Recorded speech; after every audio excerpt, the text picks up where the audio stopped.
is brought to you by StarCityGames.com, and check this out. On August 13th and 14th, the StarCityGames.com Open Series comes to Richmond, and this event is going to be huge. We're talking hundreds of players, over $14,000 in cash prizes. At least 18 players qualify for the Charlotte Invitational at the end of the year. Live coverage all day long, courtesy of SCG Live, and as much Magic the Gathering as we can pack into one weekend. So make plans to join StarCityGames.com in Richmond, and we'll see you there. Hello, everybody, and welcome to another edition of the Magic Show. Now, this week we are here with Brad Nelson, the one and only, and we're going to be talking about the Gen Con, his Gen Con experience, going there. I've never been personally. I heard it was really sweet. It's a good place. It's an awesome place. So then we're going to talk about From the Vault Legends that was just spoiled, the Innistrad Mythic that happens to be inside it, your thoughts on it, and more. Let's go.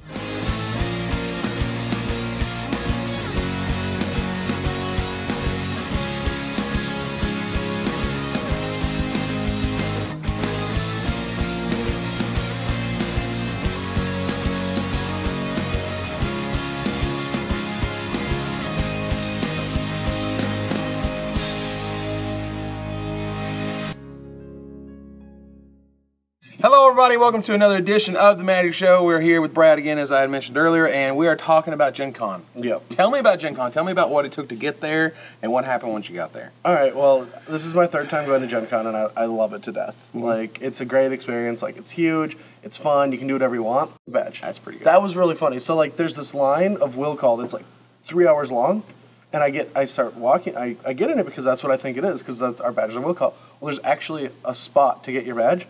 So I spend like 45 minutes in this like line until I see a Magic player, and they're like, no, you have to go here. 0 people in the line. It took me like 20 seconds to get my badge. Like, the person obviously knew my name. It was like from a Nationals person that works for WotC, and they're like, here's your badge, Brad. And I'm like, I was right over there. yeah, I waited for like an hour already. What did you tell me? All right, so the metagame was Caw-Blade versus the World, which is what it's been for the past 6 months. I mean, I don't think Caw-Blade is that big as it used to be. It's just a really difficult deck to play against, and a lot of the good players are playing it because it gives you a lot of like angles to play. So like, I think the metagame's actually really good right now. Well, I was going to say, like, is it like a self-fulfilling prophecy where you keep saying Caw-Blade is the best, therefore Caw-Blade's the best because everybody keeps playing it, so it's, you know what I mean? Like, it just goes on, it's this circular thing. It's this amazing deck that mulligans really well, has really good, like, land-efficient draws, like, you're always using all your lands, and it gives, like, good players an edge that most decks don't. Right, so you played Caw-Blade. Yeah. You went 4-0. Went 4-0. And then what happened? I drafted the worst pile I've ever drafted in my life. No. Worst draft ever. Kibler told me 2 things about my deck. That it was probably the worst M12 deck he's ever seen, and that the only way to win a match is if I get extremely lucky while my opponent gets extremely unlucky. Wow. And I got super lucky in my last round, but he got lucky as well. Like, tell me about M12 draft a little bit. Like, tell me why this format is so much different than M11. You know, tell me the differences between M11 and M12. Yeah. What happened? There's a lot of cards that I just evaluated the same as M11 and M12. I knew that M12 was more aggressive. That's the big thing, is the bombs are bigger and the creatures are more aggressive. Like Core Morphoke, unplayable last year. Totally playable now. Wow. Like Reassembling Skeletons, almost a bomb last year, now it's not even good. You just want to be attacking if you don't have the bombs. I actually just want to be attacking all the time. But yeah, and so Bloodthirst adds an element to that I really like. I like, you get something out of attacking. Right. So, like, you attack, you get something added onto your creature. But I feel like there's so many easy ways to make Bloodthirst, like, possible that it just kind of degenerates into, well, I need to race because my opponent's going to be racing me with these unblockable or, like, unpreventable damages. So, like, you have to be really, really aggressive. Right, and they engineered it that way. But from what I've heard, there are still sort of control decks possible in the draft format. Yeah, like, I think they have to be black. Good ways to kill off early creatures, gain some life, make them deal around 26 damage instead of 20. Right. Because 20 is pretty easy to deal, but 26 gets pretty rough in these super aggressive decks. So moving on, From the Vault Legends was spoiled technically this morning in terms of how we're recording this. So, and in it we have a huge selection of legends. Dudes. Like, it's just guys. Like, I was sort of expecting some different legend stuff. Yeah. I wasn't expecting the duders. Like, now, for granted, I'm pretty sure they described it that way from the get-go. I'm not saying they led us astray, but what I'm saying is that, like, I would have liked legendary artifacts, legendary, enchantments or whatever. Yeah, this really feels like a product, like, designed for Commander, I feel, because they're all legendary creatures. I agree. The only problem I have with it is, I mean, I don't play a lot of Commander, but anytime I've ever seen anyone play it, like, none of their commanders are any of these cards. I mean, it's not that they don't play these cards, but the commanders themselves are rare.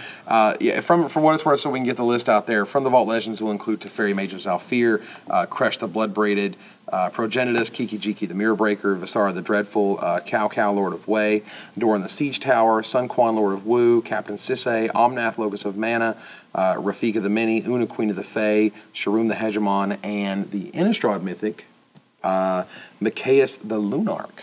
I like its art. Yeah, which has awesome artwork. It'll be on your screen right now. You can see it. And it allows you to, pay a white and X to put X counters on it, and then tap to put a counter on it, or tap to remove a counter and put one on all the creatures you control.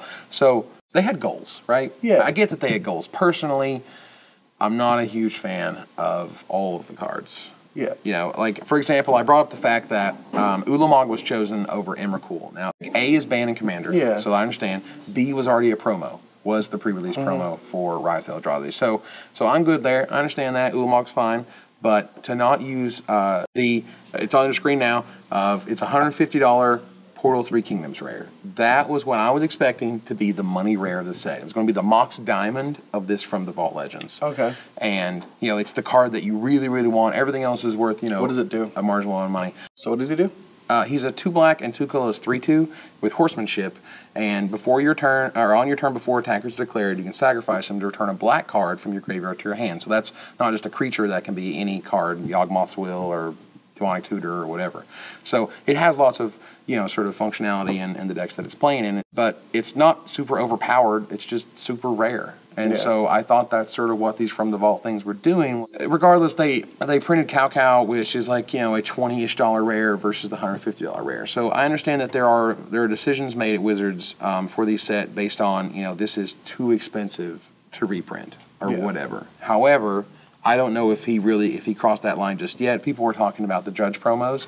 Dark Confidant, for example. Judge promo come out instantly $100 plus because Dark Confidant's now taken over Legacy, because Mental Misstep is making 2-drops better, essentially. And so, because of that, when they chose Dark Confidant as a promo, Mental Misstep didn't exist yet, and I'm not sure if those picking the promos knew that, Mental Misstep was going to do to Dark Confidant. There's no way they thought about that. Exactly. So, I mean, the list goes, like, it would be infinite. Like, you're going to argue with whatever 15 they pick just because there's like 400 or something to choose from. The only complaint that I have for this product is I really feel like this was going, trying to be a Commander, like, product. Sure. And I feel like a lot of people that play Commander love art, love things like that. I really wish that they spent a little bit more time making really, really good art for this product. That's at least the people that I know that play Commander. They love getting things signed. They like alters. They like the best version of a card because of art, because of rarity, whatever it is. Right. And there are some good artwork. There's some amazing artwork. Like Visara, for example, which you see on your screen now, is incredible. Like, I thought is probably the best artwork of the set. And then I felt like the worst was probably Rafik, because his breastplate really looks breasty. Can you say that? It's as far as I'm going in the family-friendly show. Okay, looks more breasty. All right. But it does lead us into Innistrad. And how do you feel about Innistrad so far? What you've learned about it, what you know about it? The one thing I'm very curious about is like how werewolves are designed. That's like really interesting because the perfect world, every other turn of yours it does something, but you obviously can't do that because then you have to be like, oh, what turn are we on? Well, we're on 6. Oh, I thought we were on 7. Does it have a counter on it? Like, is my guess it's going to have some sort of counter on it that says it is a werewolf now and then it's not a werewolf anymore? I think it's going to be turns. Like, there's going to be werewolves that do things on your opponent's turn. There's going to be things that do things on your turn. That'd be fine. Yeah, because I think that's the cycle of day and night. Sure. I don't think your entire turn and his entire turn, is one is one cycle, and that just seems too confusing. Putting counters on, putting them off. Like, I just think having werewolves and actually like if they're flavorful, that'd be sweet. Like if they give them flavor, that would be really really cool. What do you think about Liliana the Veil at this point? I mean, we don't know anything about it, right? What are you hoping for? I don't know. Like to be better than Liliana Vess, I guess. Like Liliana Vess is pretty low, brah. Yeah, it's a very just like I don't want her just to be a more powerful discard. You know how Jace 1, then Jace 2 just was a better draw? Right. I don't want her to be a better discard because I actually don't like planeswalkers that are able like I like planeswalkers that affect creatures more than players. I dislike how a Liliana and Jace just win games when there's parity. Yeah. Like it drops and then discard a card. Like I can't win the game. Yeah. But if it just does things more to creatures, then I'm fine with that. All right, so that is all we have for this week. Oh no! I want to talk more. But we'll be back next week. Oh, we'll be back next week. It'll be totally sweet. And so, for Evan Irwin, Brad Nelson. All right, this was the Magic Show. Tapping the cards so you don't have to. See you in Richmond.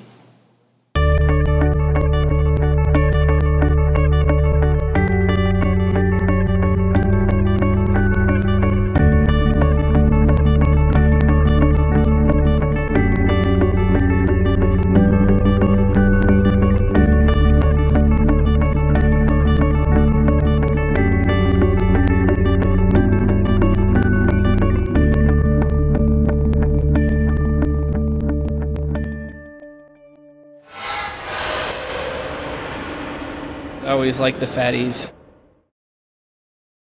That's how I watch the Magic Show, so I'm assuming that other people do too. They just sit there going, okay, it's over. See you next week. You gotta do the Magic Library thing.